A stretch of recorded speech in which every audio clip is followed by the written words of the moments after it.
주님 약속하신 대로 모든 진리 가운데로 진리의 영께서 우리를 인도해 주셔서 저희로 바로 깨닫고 그 말씀을 믿고 그 믿음 말씀을 저희가 순종함으로 합당한 열매로 하나님 아버지를 기쁘시게 하는 그러한 저희가 되게 해 주시옵시고, 그 말씀을 통해 저희가 영적으로 주님을 향해 더욱더 성숙해가고 성장해가는 좋은 계기가 되도록 주님 도우시기를 이 시간 간절히 바라옵고 원합니다. 주님, 부족한 자에게 맡기신 사역인 줄 알고 주님의 도우심을 요청합니다. 주께서 약속하신 대로 능하게 하시고 위로부터 순수한 지혜와 명철을 더하시고 주님의 영으로 충만케 하심을 따라 이 말씀의 사역을 온전히 감당해서 다시 한번 하나님께 영광을 돌리는 귀한 역사가 있도록 도우시기를 원하옵고, 이 시간을 온전히 주님 손에 의탁드립니다. 이 모든 말씀을 우리 주 예수 그리스도 이름으로 기도하옵나이다. 아멘. 예, 지난 시간에 우리는 야고보서 3장, 성경에서 야고보서는 가장 실용적인, 실제적인 실천에 아주 주안점을 둔 책이라고 말씀을 드렸었습니다. 그래서 야고보서 1장은 시련, 하나님께서 우리에게 주시는 시련을 우리가 어떻게 대할 것인가, 기쁨으로 대하라. 그 다음에 시험, 마귀가 우리에게 주는 시험은 잘 견디어내라, 이렇게 얘기를 했고, 그 다음에 2장에 와서는 외모로 사람을 취하지 말라. 예를 들어서 예배당에 올 때 좋은 옷 입고 부자가 오면 막 친절하게 대하고 앞좌석에 앉히고, 허름하게 가난한 사람이 오면 그냥 저 뒷좌석에 앉으라는 식으로, 이런 식으로 사람을 외적인 것으로 판단해서 그리스도인들끼리 대해서는 안 된다. 동일한 사랑으로 그 사람이 잘 배웠던 못 배웠던, 부자이든 가난하든 잘생겼든 못생겼든 친절하든 그렇지 않든 간에 동일한 이 자세로 대해야 될 것을 우리가 말씀을 했고, 그 다음에 우리가 2장에서 공부한 중요한 것은, 우리가 믿음이라고 하는 것이 단순히 머릿속의 지식으로 그치는 것이 아니라 우리의 삶에서 행동으로 드러나야 된다. 그래서 그것을 믿음의 행위라고 성경에서 말씀하고 있다. 율법의 행위로는 우리가 의인이 될 수 없고 구원을 못 받는다는 것은 너무나 잘 알고 있습니다. 그래서 율법과 은혜에 대해서는 아마 다들 잘 공부하셔서 잘 아실 터인데, 그 은혜로 구원받은 사람이 그러면은 그 다음 어떻게 되냐? 우리에게 주신, 하나님께서 우리에게 주신 믿음은 그걸 하나님의 믿음이라고 성경에 얘기했는데, 그 믿음은 역동적으로 우리 안에서 일해서 역사해서 선한 행위들을 생산해내는 그러한 믿음이라고 했습니다. 그래서 우리 그리스도인들의 삶에는 반드시 구원받은 이후에 마치 샘물에서 샘이 흘러나오듯이 선한 행위가 나와야 된다고 말씀을 했고, 그렇게 하려면은 내가 우리 자신을 부인하고 하나님께서 내 자신을 통제하도록 내어드리면 그것이 가능한데, 그렇지 않으면 마치 구원 못 받은 사람하고, 구원은 받았지만 구원 못 받은 사람하고 똑같은 그러한 열매를 맺을 수밖에 없다고 성경은 말씀하고 있습니다. 우리가 3장에서 공부했던 것은 지난 시간에 그 중에서도 우리 그리스도인으로서의 증거, 당신이 정말 그리스도인이냐고 했을 때 그 영적으로 내가 거듭난 이후에 조금씩 성장해 가고 있다는 증거가 가장 두드러지게 나타나는 것은 뭐냐면 그리스도인의 언어 생활이다. 그래서 이 혀를, 이 세상에 있는 모든 것이 다 길들일 수 있지만 혀만은 길들일 수 없다고 성경에 얘기했고, 그 혀를 길들일 수 있는 분은 하나님밖에 없기 때문에 하나님께 우리의 모든 것을 내어 맡기기 전에는 우리는 언제든지 모든 면에서 실수를 하지만 특히 말에 실수를 할 수밖에 없는 것이라고 이야기를 했습니다.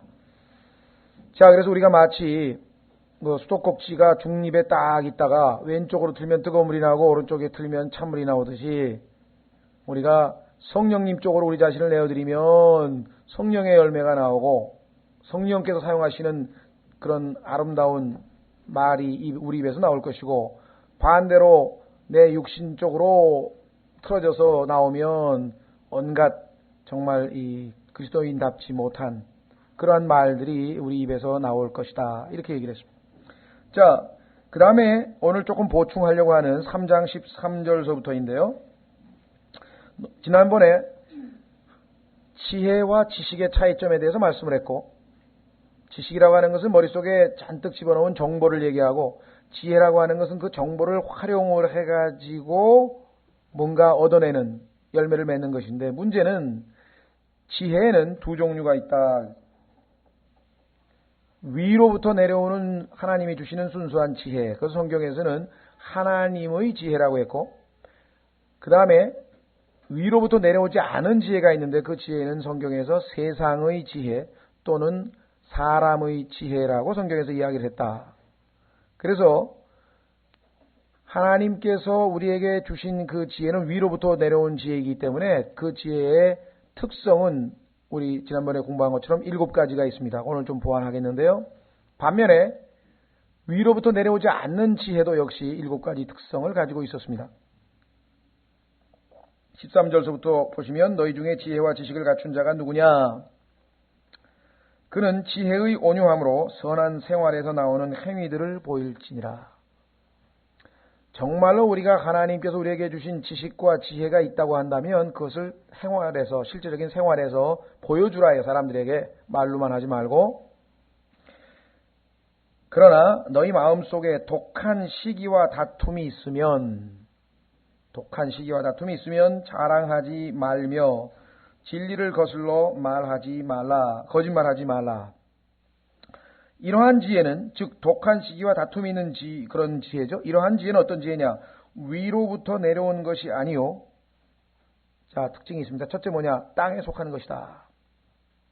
땅에 속한 것. 두 번째, 관능적인 것.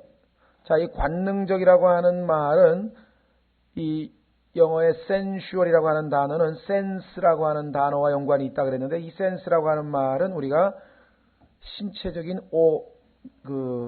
감각을 얘기하죠. 첫째는 시각이 있고, 청각이 있고, 그 다음에 후각이 있고, 미각이 있고, 촉각이 있습니다.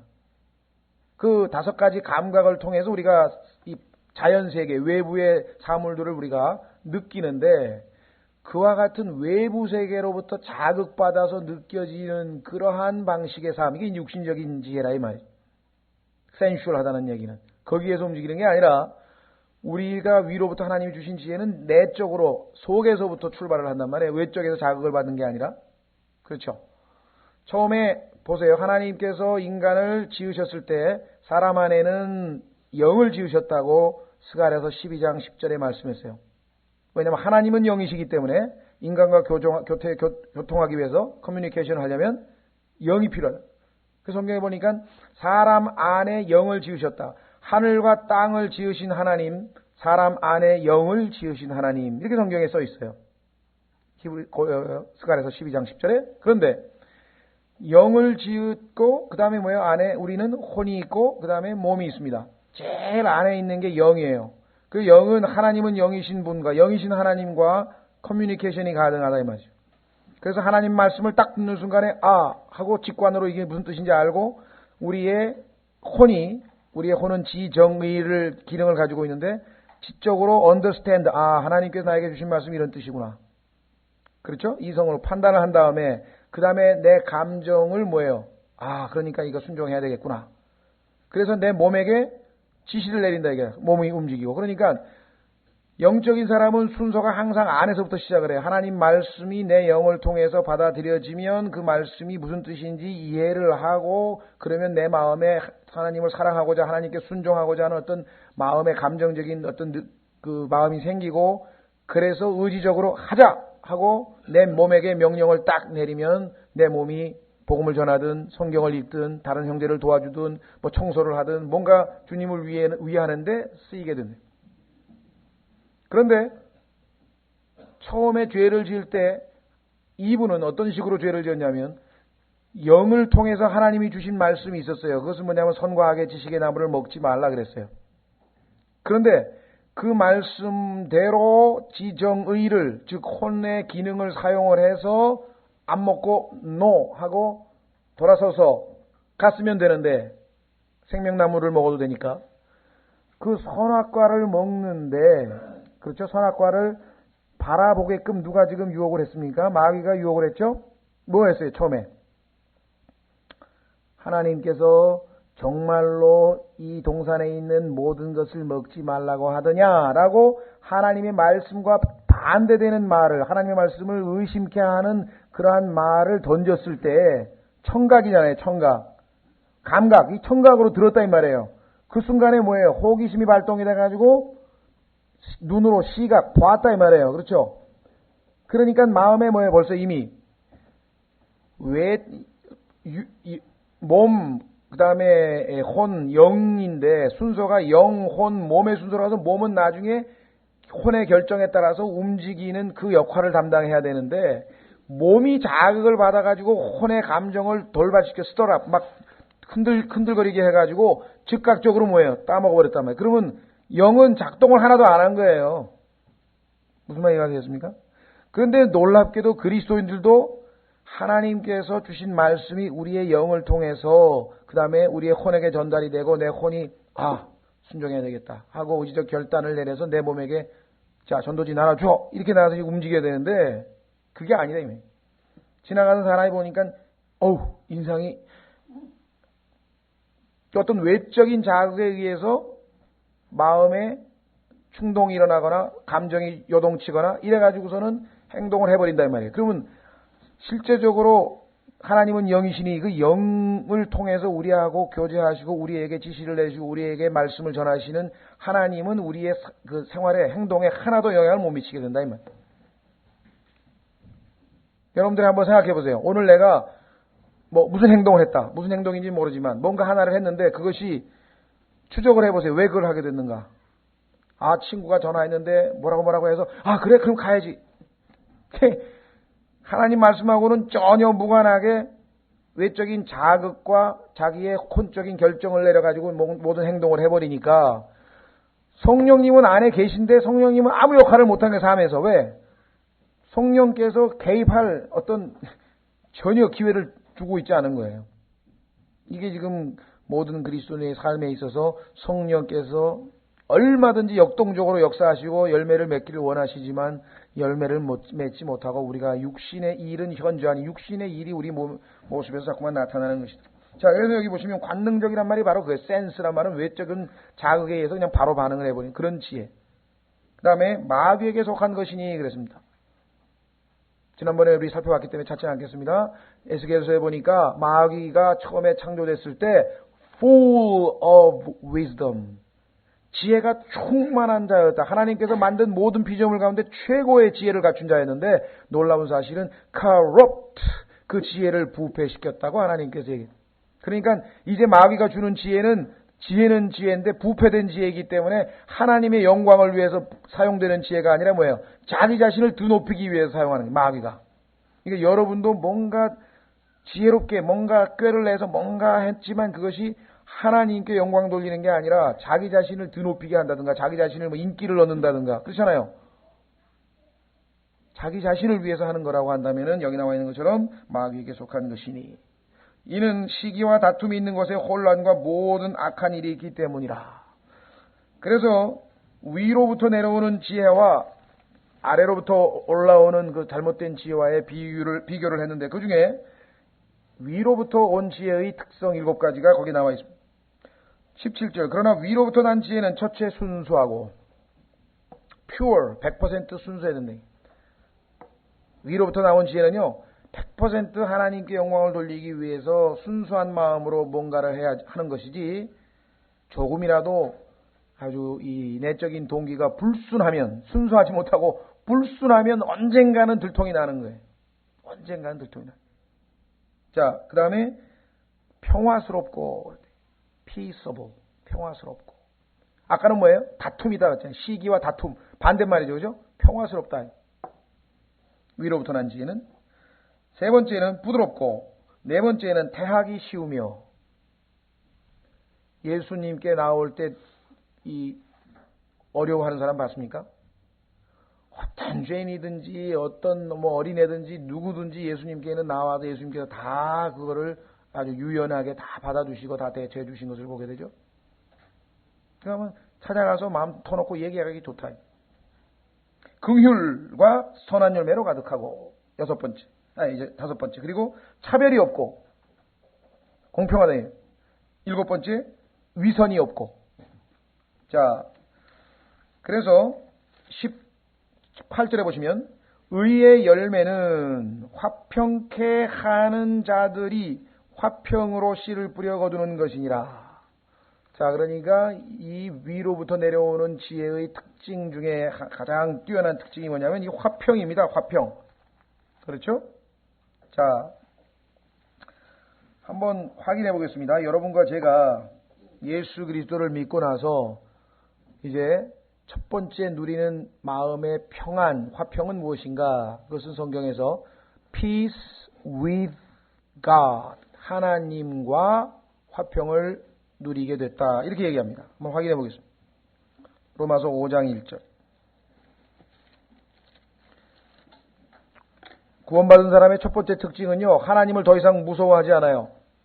어떤 의미에서 무서워하지 않느냐? 그러면 하나님이 안 무서우니까 그냥 방자하게 뭐 제멋대로 행동한다는 얘기냐? 그게 아니에요. 성경에 보면은 하나님의 말씀을 두렵고 떨림으로 받고 두려워하죠. 경건한 두려움이 있죠. 그러나 여기서 하나님을 무서워하지 않는다는 얘기는, 두려워하는 영을 주시지 않았다는 얘기는 뭐냐면 하나님께서 나를 심판해서 지옥에 보낼까봐 그거는 절대로 두려워하지 않는다. 그것에 대한 두려움은 전혀 없다. 왜? 내가 받아야 될 심판은 예수 그리스도께서 이미 다 받으셨기 때문에 하나님께서는 나를 심판의 대상으로 전혀 생각지 않고 계시다는 얘기. 그러니까 그 복음의 진리를 깨닫는 순간에 뭐예요? 당연히 하나님과 화평하죠. 하나님이 무섭지가 않으니까 하나님께 아바, 아버지라고 부르고, 그렇죠? 자, 또다시 내가 죄를 졌다 하더라도 아버지한테 가서 아버지의 자녀로서 아버지 제가 실수했습니다. 아버지 잘못했습니다 하고 고백하고 아버지로부터 다시 관계가 회복이 되는 그런 관계가 됐지, 재판을 받는 죄인으로서 심판을 받는 대상으로서의 신분은 이제 더 이상 아니라고 하는 사실. 로마서 5장 1절에 그러므로 우리가 믿음으로 의롭게 되었으니, 믿음으로 의롭게 된 사람은 어떤 결과가 나오느냐? 첫째, 우리 주 예수 그리스도를 통해 하나님과 화평을 누리는도다. 하나님과 할 때 with란 말입니다. peace with God. 자, 그런데 놀라운 사실은 우리 그리스도인이 하나님과 화평을 누리게 된 특권을 누려서 신앙생활을 해나가다가, 그렇죠? 하나님과의 화평이 깨져버리는 수가 있다 이 말이에요. 왜 그렇습니까? 죄가 개입을 했다 이 말이에요. 다시 하나님과 평안한 좋은 화평한 관계가 잘못하면 깨지는데 언제 그렇게 되느냐? 하나님 말씀에 순종하지 않고 말 안 듣고, 그렇게 되면 하나님 말씀을 잘 안 듣고 그러면은 성경에 보니까 하나님께서 잠시 뭐예요? 얼굴을 숨기시는 거예요. 그러니까 어떻게 보면은 하나님께서 나와 화평한 관계를 누렸는데 내가 하나님 앞에 잘못을 저지르거나 죄를 저지르면 내가 스스로 뭐예요? 쑥스럽고 불안해지고 그런다 이 말이죠. 그렇죠? 자, 그래서 진정으로 우리가 처음에 그 누리는 화평이 지속되려면, 이건 이제 내가 누리는 화평이에요. 내가 하나님과 화평을 누리는 건데, 내 마음에 항상 화평이 있으려면은 어떻게 해야 되는가?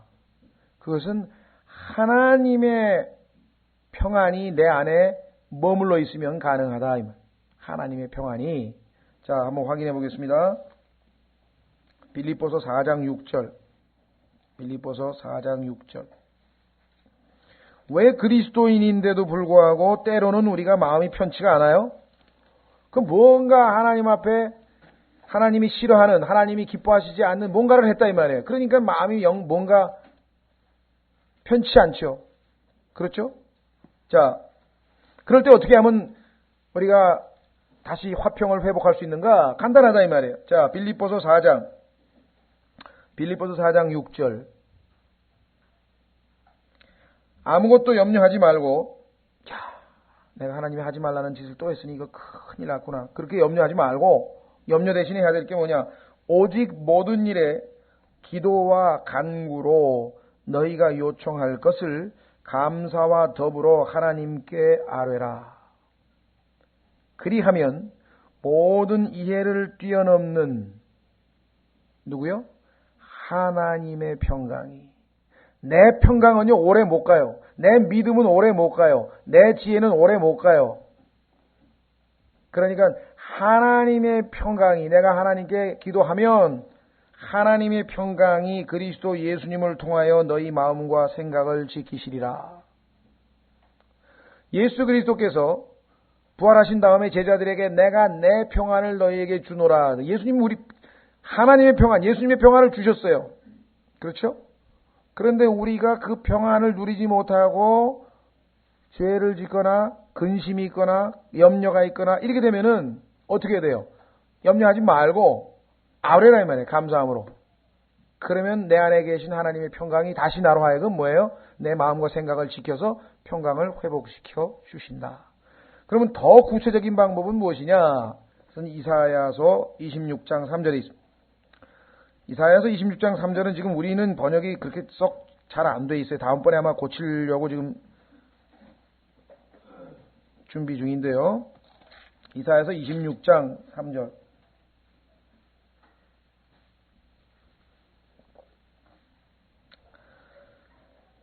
이렇게 기록되어 있습니다. 주께서는 마음으로 주를 굳게 의지하는 자를 완전한 평강으로 지키시리니 이는 그가 주를 신뢰하기 때문이니이다. 이렇게 되어 있는데요. 마음으로 주를 굳게 의지하는 자라고 번역이 되어 있는 이 부분이 사실은 조금 의역이 되어 있습니다. 정확한 번역을 제가 말씀드리면 주께서는 그의 생각이 주님께 머물러 있는 자를 완전한 평강으로 지키시리니 whose mind is stayed라 그랬거든요. 그러니까 내 생각이 근심에 머물러 있으면 하나님 자녀인데도 맨날 불안하고 근심 걱정만 하는 거예요. 내 생각이 누가 나를 미워해, 나를 괴롭혔다, 저 사람 밉다 하고 거기에 생각이 가 있으면 하나님의 자녀인데도 기쁨을 못 누리는 거예요. 그렇죠? 그런데 똑같은, 지난번에 말씀드렸죠? 똑같은 그리스도인인데 양쪽 병실에 누워 있어요. 이 사람도 암이고 이 사람도 암이에요. 근데 이 사람은 너무나 마음이 평안하고 너무나 기뻐하고 얼굴이 환해요. 이 사람은 막 걱정, 근심에 막 얼굴이 막 죽을 상이에요. 똑같은 그리스도인인데 구원받은 사람이 왜 그래요? 이 사람은 생각을 누구에게 가 있어요? 주님을 생각하고 있어요. 주님께서는 암을 능히 치유하실 수 있는 분인데 나에게 암을 허락하신 이유가 있을 거야. 이것을 통해서 하나님께서 영광을 받으시기 위해서 그러시겠지. 혹시 내가 주님의 뜻이어서 죽더라도 즉시로 주님 품으로 갈 텐데 뭐가 두려운가? 주님과 함께 있게 되면은 더 이익이라고, 죽는 것이 더 이익이라고 성경에 말씀하셨는데 주님 생각만 하고 있으니까 암이고 뭐 앞으로 죽을 날이 가까웠는지 그런 것 전혀 환경이 영향을 미치지 않는 거예요. 계속 평안한 거예요. 마음이 기쁘고. 근데 이쪽은 뭐예요? 큰일 나는데 내가 이게 자식들 다 놓고 나 죽으면 이거 어떡하지? 남편이 밥도 제대로 못하는데 애들은 뭘 먹이지? 맨 이 생각만 하고 있는 게 지금. 그러니까 맨날 불안한 거예요. 무슨 말 이해가 되세요? 생각을 어디에다 두고 있느냐가 신앙생활의 결정적인 거예요. 그래서 마귀도 나의 생각을 장악하기 위해서 그냥 근심, 걱정, 뭐 온갖 상상, 온갖 베레베레 걸 다 집어넣어가지고, 근데 그리스도인은 어떻게 하면 되냐? 그 생각을 사로잡아가지고 그리스도께 딱 복종시키고, 그렇죠? 생각을 주님께로 고정시켜버리면은 이겨버리는. 자, 그래서 로마서 12장 18절로 가겠습니다. 로마서 12장 18절. 왜 교회에서 항상 이런저런 티각하는 문제가 발생하는가? 하나님 말씀에 순종을 안 해서 그러는데 어떤 말씀이냐? 로마서 12장 18절. 로마서 12장 18절. 너희 쪽에서 할 수 있는 대로 모든 사람과 화평하게 지내라. 자, 여기 보시면 할 수 있는 대로란 말이 중요합니다. 왜냐하면 예수님도 그렇지 못한 사람이 있었어요. 바리새인이라든가 이런 사람들은 예수님께서도 꾸짖을 수밖에 없는 아주 마음이 비뚤어진 사람들이 있었는데, 그러나 그리스도인들도 할 수 있는 대로 가능하다면 어떻게 해야 되느냐? 모든 사람과 화평. 자, 순서 보셨어요? 내가 peace with God, 하나님과 화평을 누리게 됐어요. 구원받아서. 그런데 순종을 안 하고 성령을 쫓아 살지 않고 그렇게 되면 뭐예요? 그 화평이 흔들흔들거려 다시 불안해지고 마음이 편치 않고, 그래서 그 모든 염려를 내버리고 하나님께 기도로 나아가서 하나님께 모든 것을 다 있는 대로 감사함으로 아뢰했더니 하나님의 평강이 나를 지배하기 시작하니까 모든 환경적인 요소로부터 능히 극복할 수 있고, 그렇게 된 사람은 어떻게 돼요? All men, 모든 사람과 화평하게 지낼 수 있다 이 말이에요. 그 구원받은 사람이 하나님께서 명령하시기를 모든 사람과 화평하게 지내라 그랬어. 아유, 근데 난 저 사람만 보면 화평이 막 짜증이 나는데 어떡하지? 그리고 이를 악물고 어떻게 한번 화평하게 지내볼까 노력한다고 되는 일이 아니란 말이에요. 하나님과 화평하게 되는 사람은 아까 하나님 앞에 기도로 나아가서 하나님의 평강이 내 마음과 생각을 지키실 때, 그때가 되어서 완전한 내 생각이 주님께 고정이 되어서 perfect peace, 완전한 평강이 내 마음을 지배하게 되면 다른 형제들하고도 다 화평하게 지낼 수 있다 이 말이에요. 그러니까 과정 다 생략하고 하나님께서 모든 사람하고 화평하게 지내래. 근데 난 저 사람도 싫고 저 사람도 싫고 미치겠네. 어떻게 하면 안 돼요. 그건. 하나님의 평강이 나를 장악해야 가능한 일을, 그렇죠? 자, 그래서 이 위로부터 내려오는 지혜의 특징은 평강케 하는 자, 화평케 하는 자라고 하는 사실을 반복해서 강조하고 있습니다. 자, 그래서 어디 있습니까? 3장 17절에 나와 있는 17, 18절에 나와 있는 부분에 대해서 지난번에 말씀을 드렸지만 조금 보완을 했고요. 자, 오늘은 이제 나중에 여러분들 그 17절에 보시면 순수한 것, 평화스러운 것, 부드러운 것, 대하기 쉬운 것, 긍휼과 선한 열매가 가득한 것, 차별이 없고 위선이 없는 것. 사복음서에 읽어보면 전부 다 예수 그리스도의 성품이에요. 제가 지금 성경 구절은 잔뜩 찾아왔는데 지난번 여기 시간을 많이 썼기 때문에 여러분들이 이게 다 누구예요? 예수 그리스도의 성품이구나. 이 지혜는 예수 그리스도구나. 어떻게 알 수 있어요? 잠언 8장에 보면은 지혜가 의인화되어서 지혜가 외쳐요. 근데 그 지혜가 누구냐? 예수 그리스도셔요. 예수 그리스도. 골로새서 1장에 보면은 하나님의 모든 지혜가 육체 안에 거하는 게 누가? 예수 그리스도라고 되어 있죠. 고린도전서 1장 30절에는 그리스도께서 우리에게 지혜가 되셨다 그랬어요. 그리스도가 우리의 지혜예요. 그런데 그리스도가 가지고 있는 성품이 여기 나와 있는 순수하고 평화롭고 부드럽고 대하기 쉽고 긍휼과 선한 열매가 가득하고 차별이 없고 위선이 없는 그러한 성품이기 때문에 그리스도의 지혜가 바로 위로부터 내려오는 순수한 지혜가 된다. 그래서 하나님께서 원하시는 건 뭐예요? 이 지혜가 지금 우리 안에 들어와 있거든요. 그 지혜가 예수 그리스도께서 그 지혜를 쫓아서 우리가 살면 되는 것입니다. 자, 그러면은 4장으로 가겠습니다. 오늘 야고보서 4장에 보면은 아주 중요한 내용들이 많이 나와 있는데요. 그 중에 전쟁에 대한 얘기가 나왔네요. 요즘에 전쟁이 많이 일어나는데 우리는 전쟁하고 우리 인간끼리의 그 소규모 싸움하고 이렇게 별 관계가 없는 것처럼 생각하지만 아닙니다. 모든 싸움은 크든 작든 간에 원인이 똑같아요. 규모만 커졌을 뿐이지 내가 저 사람하고 내가 다른 사람하고 인간하고 싸우는 그 원인이나 국가 간의 전쟁에서 싸울 때 그 원인이나 성경에서는 동일하다고 얘기를 했다. 모든 싸움. 자, 보십시오. 너희 가운데 전쟁과 싸움이 어디로부터 나느냐? 너희 지체 속에서 싸우는 정욕들로부터 나지 아니하느냐? 자, 이 지체라고 하는 것은 눈, 코, 입, 귀, 발, 다리, 하여간 우리의 그 멤버스, 우리 몸의 모든 그 지체예요. 그 안에 뭐가 있냐면은 정욕이 딱 들어있다고요. 그러면 전쟁을 없애는 방법은 뭐예요? 모든 인간을 다 없애야 돼요. 인간이 존재하는 한 전쟁과 싸움이 안 없어진다 이 말이에요. 네? 그래서 예수 그리스도께서 아마겟돈 전쟁이 필연코 있을 수밖에 없는 것은 그 몸 안에 여기 있잖아요. 그 지체 안에 몸의 지체 안에 정욕이 욕심이 들어가 있는 사람들 그 사람들은 뭐예요? 모조리 다 제거해야만 더 이상 전쟁이 없는 평화로운 왕국, 천년왕국이 있을 수가 있다 이 말이죠. 우리가 생각할 때는 어떻게 그렇게 2억이나 되는 군대를 그냥 다 없애고 피가 말고피까지 차오르고 하나님께서 그렇게 하실 수 있는가 그러는데 그게 인간을 위해서 그래. 왜? 전쟁 없애주시려고. 전쟁을 없애는 방법은 전쟁을 일으키는 원인을 제거해야 되는데 그 원인 제공자가 누구냐 성경에 보니까 인간의 몸 안에 있는 욕심이라고 성경에서 얘기를 했다. 예? 그래서 밥 존스 시니어라고 하는 유명한 목사가 얘기하기를 전쟁은 이 세상에서 죄에 대한 하나님의 심판이고 지옥은 저 세상에서 죄에 대한 하나님의 심판이다.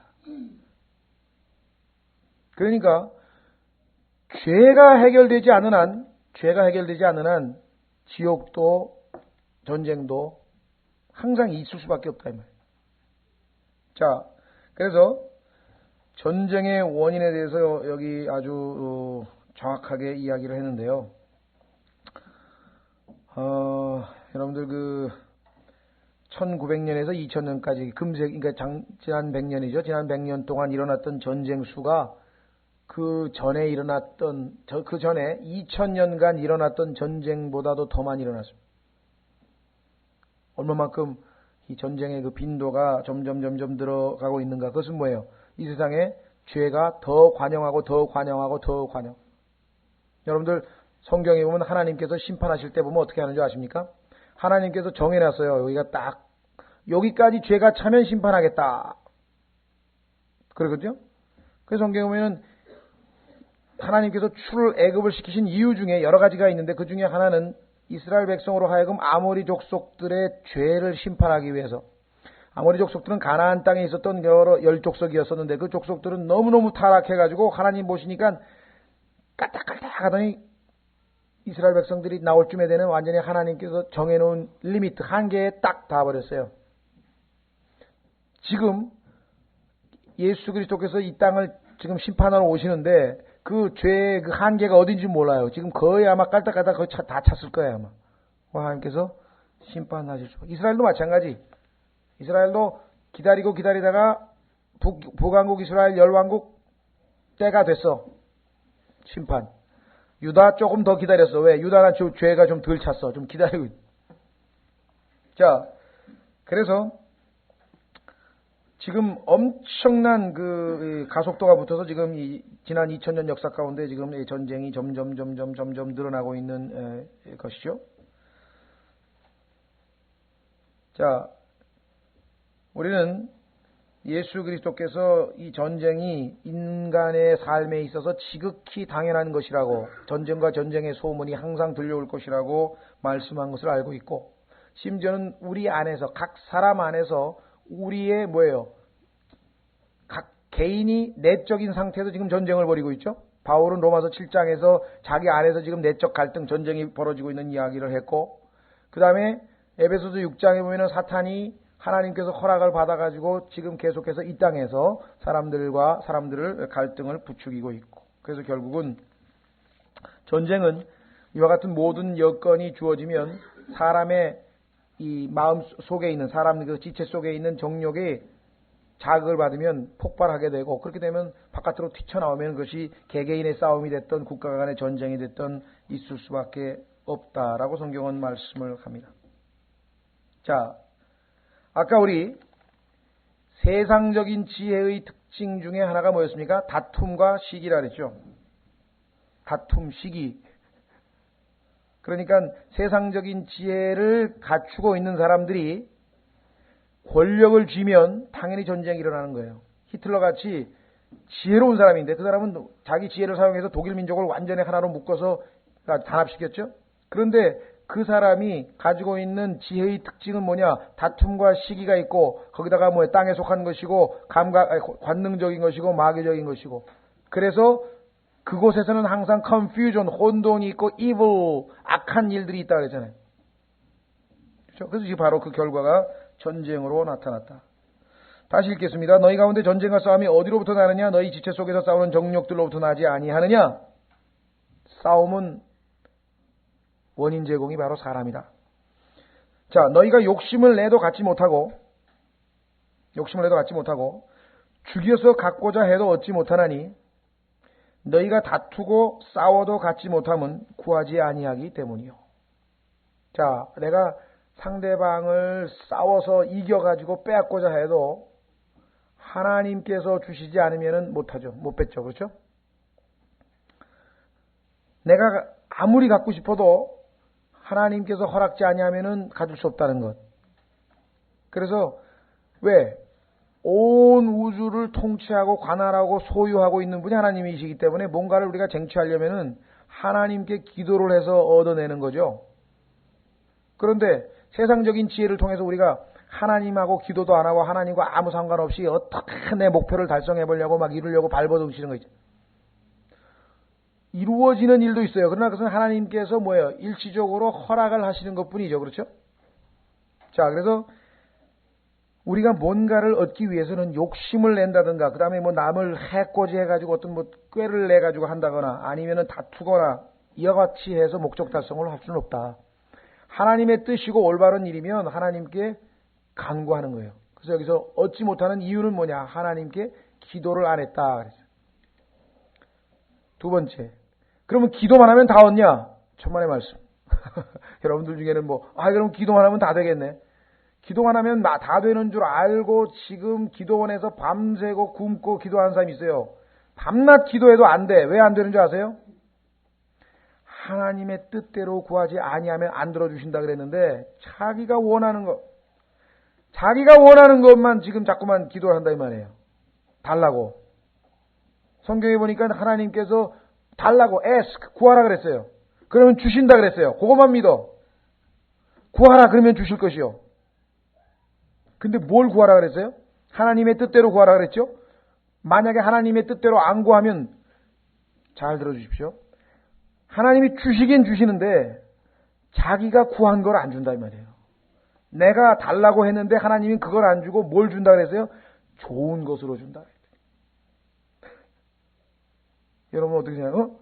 그러면 내가 구한 게 나쁜 거란 말이죠? 나쁜 거죠. 하나님 보시기에는 나쁜 걸 구하면은 하나님은 너무나 사랑이 많아서 그 나쁜 거 주면 망해. 멸망으로 간다고. 그러니까 하나님께서는 뭐예요? 좋은 것으로 주신다고. 그런데 문제는 우리가 육신적이니까 하나님이 주시는 영적인 좋은 거는 싫다고 안 받으려고 그러고 나쁜 거는 달라고 그러네. 기도가 엇갈리는 거예요. 하나님께서는 항상 주셔요. 좋은 것으로. 조심하십시오. 내가 달라고 한 것으로 주는 게 아니라 하나님이 판단하시기에 좋은 것으로.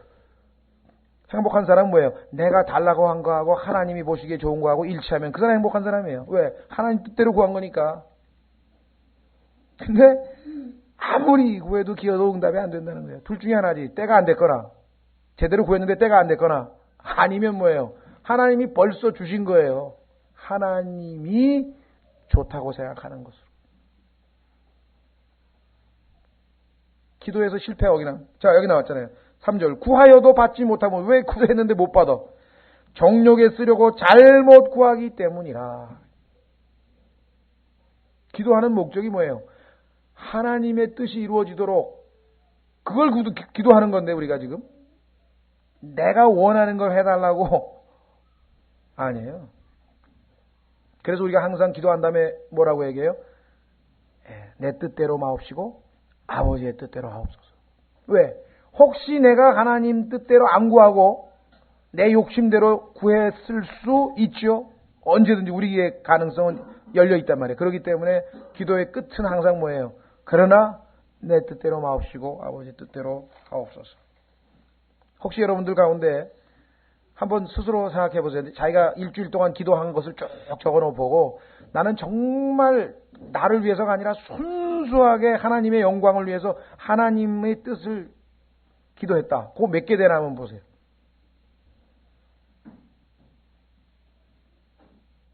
하나님, 이번 주에 내가 돈이 필요한데 돈을 주십시오. 이번 주에 내가 몸이 아픈데 피곤치 않게 해주십시오. 이번 주에 다 잘못 기도했다는 거 아니에요. 하나님께서 다 들으시고 필요한 대로 맞으면 다 주셔요. 제가 지금 묻고 있는 것은 하나님, 이것은 하나님의 영광을 위해서 반드시 필요합니다. 우리 교회에 많은 분들이 가까운 직계 가족 중에 구원을 못 받아서 다 힘들어하고 고통스러워하는데 그분들 낙심하지 않고 계속 끝까지 기도하게 힘도 주시고 저도 그 안타까운 마음에 동참해서 하나님께 기도할 테니까 이번 13일 날 구원의 역사가 일어나서 한 사람이 구원받으면 어떻게 됩니까? 하늘에서 의인 99을 인하여 기뻐하는 것보다 더 기뻐하는 힘이 있다고 했으니 하나님이 우선 기뻐하실 것이고, 둘째로 그 사람은 영원히 하나님의 자녀가 됐으니 앞으로 영원토록 하나님을 찬양할 사람이 하나 늘어나는 것이고, 하나님 얼마나 기쁘시겠습니까? 그러니 좀 구원해 주십시오. 순전히 하나님이 기뻐하시기 위해서 기도하는 거하고, 하나님, 저는 정말 우리 어머니 지옥 가는 거 정말 못 보겠습니다. 너무 괴롭습니다. 그건 맞는 말이에요. 틀린 말은 아닌데, 그 동기는 두 번째로 가야 되고, 하나님께서 이 죄인이 구원받으시면 예수님께서 그 피를 흘려서, 보배로운 피를 흘려서 그것이 헛되이 되지 아니하고 한 사람이 주님 품으로 돌아오셨으니까 하나님이 얼마나 기쁘시겠습니까? 하나님 위주로 하는 기도, 그거는 얼마나 드문가. 우리의 기도가 드물다에 그러니. 여기서도 지금 보시면 대부분의 기도는 우리가 하나님의 뜻대로 구하지 아니하고 자기의 정욕대로 쓰려고 구하다 보니까 하나님께서 뭐 줘봐야 이익이 안 돼, 유익이 안 된다 이게. 해롭다 이 말이에요. 해로우면 어떻게 줘요? 할 수 없이 하나님이 보시기에 나에게 좋은 것으로 준다 이 말이에요. 싫다는 거예요. 네 몸에는 시금치가 좋다 이게 싫다는 거예요. 피자를 달래는. 피자 먹으면 너 아토피 걸린데 피자를 달래는. 애들하고 똑같잖아요, 그죠? 우리의 그 기도의 수준이 애들 키울 때 정신연령 자라나는 거하고 다를 게 하나도 없다는 거예요. 하나님 보시기에. 자, 그래서 한번 확인해 보겠습니다. 요한일서 3장. 요한일서 5장부터 보겠습니다. 요한일서 5장.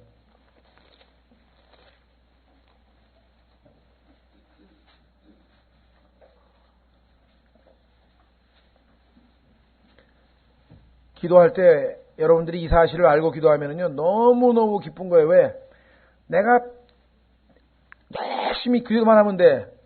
내가 잘못 구한 건 어떻게 돼? 하나님께서 다 걸러내고 좋은 곳으로 주신다고 약속했잖아. 얼마나 감사해. 안 그래요? 내가 구해가지고 뭣도 모르고 이 무지해가지고서는 나한테 괜히 하나님이 응답해줬다가 나한테 유익하지 않은 것까지 다 구해버렸는데 하나님께서 그거를 응답 안 하고 하나님이 좋은 곳으로 주신다고 약속을 했다 이 말. 구하라 주실 것이요. 그러니까 붙들어라 이 말씀을. 뭐 구하라 그러면 구하는 것을 주는 게 아니에요. 오해하지 마세요. 여러분들 자식들이 달라는 거 다 줍니까? 안 줘요. 부모님들이 볼 때는 애들은 욕심 따라 감각적으로 움직이니까 몇 개나 줘요. 잘 안 주잖아요. 그렇죠? 엄마 아빠가 보기에 좋은 걸로 주려고 그러지. 그러니까 짜증이에요. 왜 내가 달라는 건 안 주고 엄마 아빠가 자기가 좋아하는 걸 줬대. 그 말은 맞아. 근데 하나님도 그렇게 하신다고. 하나님 보시기에 자기가 좋아하는 게 아니라 너에게 좋은 것이 넌 잘 모르니까 판단을 못하니까 내가 보니까 너에게 이게 더 좋아. 그걸 주신다고.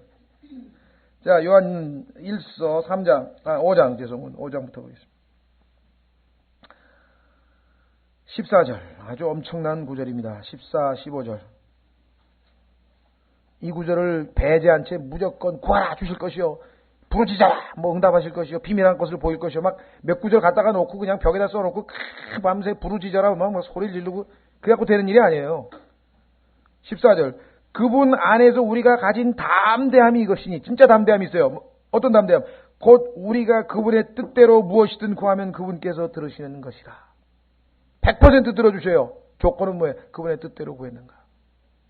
15절 우리가 무엇을 구하든지 그분께서 들으시는 줄 안즉 또한 우리가 그분께 구하여 청원한 것을 얻는 줄 아느니라. 놀라운 사실은요. 왜 기도하는 사람들이 14절은 뚝 띄고 15절만 벽에다 붙여놓고 그냥 무엇을 구하든지 들으신다 그래야 돼. 그러면 뭐예요? 구하여 청원한 것을 얻는 줄 무엇을 구하든지 다 얻는다는 것처럼 착각을 하는 거예요. 14절에 있잖아요. 그 무엇이 뭔데? 하나님의 뜻대로 구하는 것은 무엇이든지. 그렇죠? 자, 요한일서 3장으로 가보십시오. 여러분과 제가 기도할 때 담대함을 얻을 수 있는 방법은 이것이 분명히 하나님의 뜻이다 라고 확신하면은 담대함 가지고 기도할 수 있고, 두 번째 요한일서 3장 22절에 요한일서 3장 22절에 무엇이든지 구하는 것을 그분에게서 받나니. 요것만 딱 보지 마시고요. 그 다음에 뭐예요? 왜 그렇게 가능한가 그것이? 이는 우리가 그분의 명령들을 지키고 그분의 눈앞에서 기뻐하시는 일들을 행하기 때문이라. 하나님이 기뻐하시는 일을 하니까, 그렇죠? 누구 말 맞다나 이쁜 짓만 골라서 하는데 왜 더 안 주겠어요? 그렇죠? 하나님이 주시면 그걸 가지고 하나님을 기쁘게 하신 일을 더 할 거니까. 자, 그래서 우리는 다시 야고보서 돌아와 4장, 야고보서 4장 4절.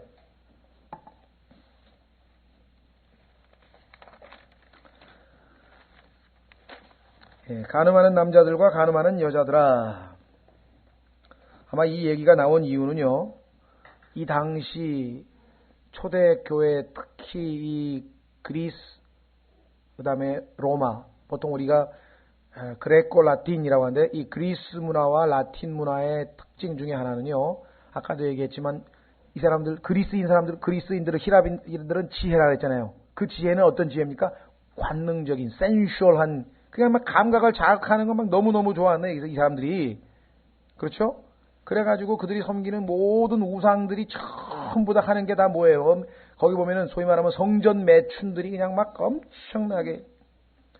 그래서 이 시대에 도덕적 타락상이 굉장히 심했기 때문에 1차적으로 그 다음에 가늠하는 남자들과 가늠하는 여자들아, 세상과 친구가 되는 것이 하나님을 대적하는 것인 줄 너희가 알지 못하느냐. 그러므로 누구든지 세상의 친구가 되고자 하는 자는 하나님의 원수가 되느니라. 자, 실제적인 성적인 타락에 대한 얘기도 되고요. 성경에 보면은 우리 그리스도인들에게는요, 더 심각한 게 있어요. 그것은 뭐냐? 영적인 간음에 관한 것입니다. 한번 확인해 보겠습니다. 고린도후서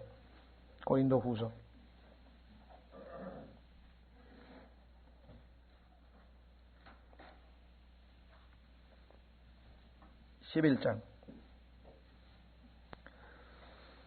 성경에 보시면 하나님께서 스스로 선언하시기를 나 주는 질투하는 하나님이라. 나 주는 질투하는 하나님이라. 여러분 생각에는 어떻습니까? 뭐 하나님이 그 째째하게 질투를 하시나? 그거 아니에요. 하나님께서 여러분과 저를 얼마나 사랑하시는가. 그렇죠? 어떤 사람은 뭐 질투가 나쁜 걸 생각하는데 아닙니다. 사랑하고 있다는 반증이에요. 질투가 없다는 얘기는 뭐 관심도 없다는 얘기지. 그렇죠? 관심이 있고 내가 너를 사랑하는데 너는 날 사랑해야 되는데 딴 사람을 사랑하니까 그건 뭐 질투가 발생하는. 자, 11장 고린도후서 11장 원하건대 너희는 나의 어리석은 것을 조금 용납하라. 참으로 나를 용납하라. 내가 하나님의 질투로 너희에 대하여 질투하노니. 하나님께서 여러분과 제가 하나님 대신에 돈을 사랑한다든가 명예를 사랑한다든가 권력을 사랑한다든가 아내를 더 사랑한다든가 자식을 더 사랑한다든가 그러면 질투하시는 하나님이 가만히 있지 않으신다 이 말이에요. 그런데 그 질투를 누구도 가지고 있느냐? 바울도 가지고 있어요. 왜 가지고 있나 보세요. 거기에 대해서 너희에 대하여 질투하는 이것은 내가 너희를 한 남편에게 정혼시켜 순결한 처녀로 그리스도께 드리고자 함이라. 모든 구원받은 사람들은 지금 예수 그리스도와 약혼한 상태에 있는데 약혼한 예수 그리스도를 믿는다는 얘기가 뭐예요? 예수 그리스도의 신부가 된다는 얘기인데 그 약혼을 한 사람이 이제 혼인식을 이제 오시면 곧 올릴 사람이 그 예수 그리스도를 마음에서 떠나보내고 딴 데다가 엉뚱한 데다가 마음을 뒀다. 그러니까 지금 뭐예요? 바울이 질투하네. 보세요. 이것은 내가 너희를 한 남편에게 정혼시켜 순결한 처녀로 그리스도께 드리고자 함이라. 그런데 어떤 일이 벌어졌어요? 고린도 사람들은 어떤 일을 저질렀나 보세요. 그러나 뱀이 그의 간교함으로 이브를 속인 것 같이 하나님의 말씀에 순종하는 것이 당연한데 이브가 하나님 말씀대로 안 하고 뱀이 유혹한 대로 따라가 버렸단 말이에요. 그런 짓을 저질렀는데 이브가 그러하고 똑같이 너희 마음이 그리스도 안에 있는 단순함에서 떠나 변질될까 내가 두려워하노라. 신앙생활은요 복잡하게 생각할 거 없이 이거예요. 하나님은 나를 절대적으로 100% 사랑하시는데 나는 하나님을 그렇게 사랑 안 한다 이 말이에요. 하나님께서 질투가 나시는 거예요. 하나님께서 원하시는 것 그것뿐이에요. 그런데 사실은 그분이 뭐예요? 나의 생명서부터 시작해가지고 미래의 보장까지 모든 것을 다 책임지시는 거예요. 그러니 생각해 보세요. 하나님께서 직장도 주시고 가족도 주시고 뭐 먹을 것도 주시고 입을 것도 주시고 다 주셨는데 좋은 거 먹고 다 건강하게 하나님 주신 축복은 다 받아 누린 다음에 마음은 하나님께로 안 가고 엉뚱한 데로 가면 어떻게 되냐 이게. 기가 막힌 짓 아닙니까? 그렇죠? 바로 그거예요. 옛날에 러시아 사람들이 러시아에 살고 있는 유대인들을 갖다가 이스라엘에서 정착촌을 만들어서 다 돌아오라 그러니까 안 된다고 그러더니 왜 안 되냐 그랬더니 러시아는 이제 사회주의 국가니까요. 태어나면서부터 시작해가지고 공짜로 유치원도 애들 유아원인가 유아원도 보내줬지, 유치원도 보내줬지, 초등학교 교육시켰지, 중고등학교 시켰지, 대학 시켰지, 그 다음에 뭐 대학원 시켜가지고 연구소에서 해가지고 장학금 줘가지고 핵 전문 연구원으로 떡 만들어놨는데 그 이스라엘 사람들이 러시아에서 준 돈으로 다 공부해가지고 된 다음에 그 다음에 낼름 나는 이스라엘로 가겠다 그럼. 표현이 지금 비유가 어떤지 모르겠는데 하나님께서 먹이시고 입히시고 생명 주시고 모든 걸 다 주셨는데 다 받아가지고 누린 다음에 하나님을 사랑하는 게 아니라 엉뚱한 데 가지고 그럼 어떻게 되겠어요? 지금 바울도 자 그래서 다시 야고보서 4장을 와서 왜 하나님께서 이렇게 세상의 친구 되는 것이 하나님과 원수다 왜 이게 우리 마음에 각인되어야 되느냐? 양다리를 거칠 수가 없고 이것도 하고 하나님도 섬기고 세상도 사랑하고 이게 안 되기 때문에 양자 선택의 문제이기 때문에 자 그래서 우리는 다시 야고보서 4장 4절 간음하는 남자들 간음하는 여자들아 세상과 친구가 되는 것이 하나님을 대적하는 것인 줄 너희가 알지 못하느냐? 그러므로 누구든지 세상의 친구가 되고자 하는 자는 하나님의 원수가 되느니라. 자, 누가복음 16장으로 가보겠습니다. 누가복음 16장에 가면요, 가증스럽다 그랬어요. 하나님께서 가증스럽다. 15절, 누가복음 16장 15절 보시면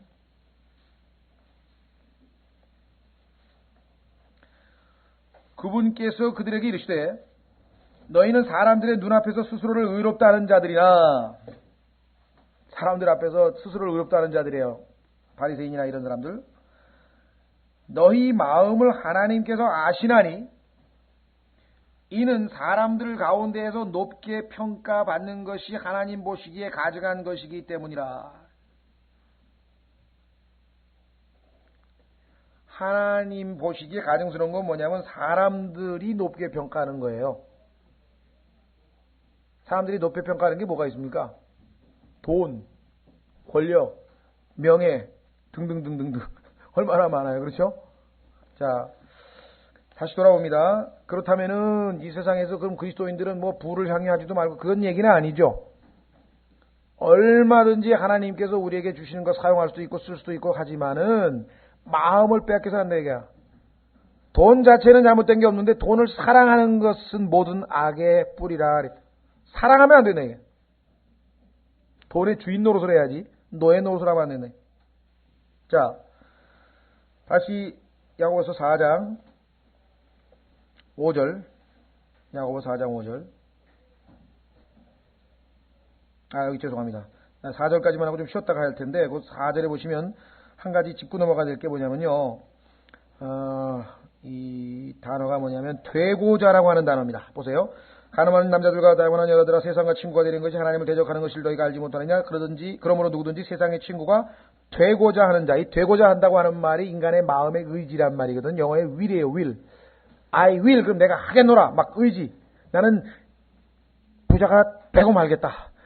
그 의지 있잖아요. 나는 박사가 되고 말겠다. 나는 세상에서 인정받고 말겠다. 나는 뭐가 되고 말겠다. 아마 세상에서는 이걸 얼마나 높이 평가합니까? 그렇죠? 김영삼 대통령 말이야. 초등학교 때부터 김영삼 대통령이라고 뭡니까? 이게 붓글씨로 써가지고 앞에다 붙여놓고 맨날 그걸 보고 나는 대통령이 되고야 말겠다. 드디어 됐잖아요. 얼마나 이 사람의 의지라는 게 막 이렇게 생각할 거란 말이죠. 그런데 여기 성경에서 얘기하는 그 의지, 여기 나와 있죠. 부자가, 여기 뭐라 그러세요? 세상의 친구가 되고자 하는 것. 자, 이 단어 한번 더 보세요. 이게 얼마나 중요한 단어인가? 자, 디모데 전서로 가보세요. 디모데 전서 6장. 그러니까, 행동으로 옮기기 전에 이미 마음으로 죄를 진다는 얘기가 바로 이거예요. 되고자 하는, 하고자 하는. 그렇죠? 디모데전서 6장. 디모데전서 6장 9절. 디모데전서 6장 9절. 그러나 부유하게 되고자 하는 자들은 시험과 올무와, 그래서 되고자 하는 말 will be 되죠. 그렇죠? 되고자 하는. 여기 무서운 거예요. 하나님께서 나를 부자로 만드셨어. 오케이. 아무 문제 없어. 그럼. 하나님께서 나는 하나님의 영광을 위해서 초점을 맞춰 살았는데 하나님께 나를 유명하게 만들어 사람들이 그리고 유명하게 돼버렸어. 오케이. 괜찮아요. 그런데 내가 유명한 사람이 되고자 will be 내가 되고 싶어. 이게 다 죄라. 마귀가 하나님께서 드높였으면 괜찮은데 I will ascend. 하나님께서는 너는 여기에 거하라 그랬대. 아니래. 나는 하늘에 올라가겠다. I will ascend. 너는 올라가겠다. I will. 나는 하나님과 같이 되고야 말겠대. I will. 마귀가 이사야서 14장에서 죄를 지을 때 그 I will이라는 단어가 7번인가 8번인가 사용됩니다. 하나님 제껴놓고 왜? 하나님도 I will이거든. 하나님의 뜻이 있거든. 우리가 하나님의 뜻이라는 단어가 will이에요. The God's will. The will of God. 하나님의 will. 하나님이 하고자 하는 게 있는데 내가 하고자 하는 거하고 상치되면 나를 자기 자신을 부인하고 하나님의 뜻을 따르는 것이 그렇게 하기 위해서 내가 예수님을 믿었는데 그렇죠? 그걸 안 버리면 부딪히면 뭐예요? 화평은 깨지고 아까처럼 화평도 깨지고 엉망이 되는 거죠. 그렇죠? 이 마귀가 하나님께 범죄한 게 바로 뭔지 아십니까? I will. 예수님은 뭐예요? I will 안 하겠다. 내 뜻대로 안 하고 아버지의 뜻대로 하옵소서. 예수님은 승리한 거예요. 마귀는 하나님께 반역을 해버리고. 그래서 지금 여기 그 단어가 나왔잖아요. 부자가 되고자 하는 자. 하나님께서 나에게 부자를 만들어 주셨어. 결과로. 왜? 그냥 하나님께 순종하고 기쁨으로 그냥 주님을 위해서 살았더니 부자가 되어버렸어. 그 아무 문제 없어요. 그런 사람은 돈을 신뢰하지도 아니하고 노예가 될 리가 없다 이 말이에요. 왜? 그건 하나님이 자동적으로 온 거니까. 그런데 목표를 거기다 두는 거야. 그걸 달성하려고 I will be rich. 그러면 이미 올무에 걸려서 넘어진다고 성경이. 여기 보세요. 부자가 되고자 하는 자들은 시험과 올무와 여러 가지 어리석고 해로운 욕심에 떨어지나니 곧 사람들을 파멸과 멸망에 빠지게 하는 것이라. 지금 뭐 경마에 가서 망한 사람, 돈 부동산 투자해서 망한 사람, 그 사람들 전부 다 마음속에 뭐예요? I will be rich. 근데 하나님 말씀대로 어떻게 되세요? 파멸과 멸망에 빠지게 되었다고 성경에 기록을 했다. 그렇죠? 마찬가지. 세상의 친구, 세상으로부터 인정받고 싶다. 이 YMCA라든가요, 이 라이언스 클럽이라든가, JC라든가, 이게 사실은 다 처음에 출발할 때 크리스찬들이 시작한 겁니다. 왜 그런 줄 아세요? 예수 그리스도를 믿고 성경 읽고 기도하고 말씀 듣고 복음 전하고 이 속된 말로 재미가 없다 이 말이에요. 이게 그 세상 사람들이 야 너희는 맨날 뭔 재미로 사냐 그러니까 그리스도인들이 세상 사람들로부터도 좀 인정받고 싶은 마음에 봉사를 좀 하자 이거예요. 뭐 하면은 저 사람들 훌륭하다는 소리 들을 거 아니냐 이거죠. 그래서 세상으로부터 인정받고자 will be accepted, will be recognized 하기 위한 출발이었기 때문에 이게 결국은 온갖 타협이고 온갖 문제가 다 발생해버렸대요. 우리의 will은 내 뜻은 꺾고 내 뜻대로 말고 아버지의 뜻대로, 기도도 아버지의 뜻대로. 그렇죠? 그게 우리가 가장 행복으로 가는 지름길입니다. 자, 조금 쉬었다가 야고보서 4장 아마 두 번째 시간에 다 하면 마칠 수 있도록 그렇게 하겠습니다.